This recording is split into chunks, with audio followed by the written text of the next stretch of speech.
Welcome to Vahi TV world YouTube channel. எதிர்வரும் September மாதம் ஐக்கிய நாடுகள் சபையின் பொது சபை பாலஸ்தீனத்தை பிரான்ஸ் அங்கீகரிக்கும் என அந்நாட்டு ஜனாதிபதி அறிவிப்பு செய்துள்ளார். இது வரலாற்று சிறப்பு மிக்க முடிவு என பாலஸ்தீன் சார்பு ஊடகங்கள் தகவல் வெளியிட்டுள்ளன.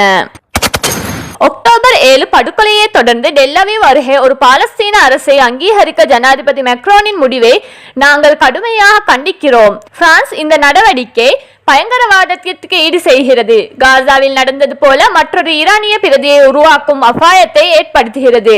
இந்த சூழ்நிலையில் பாலஸ்தீன அரசு இஸ்ரேலை அழிக்க ஒரு தளமாக செயல்படும்.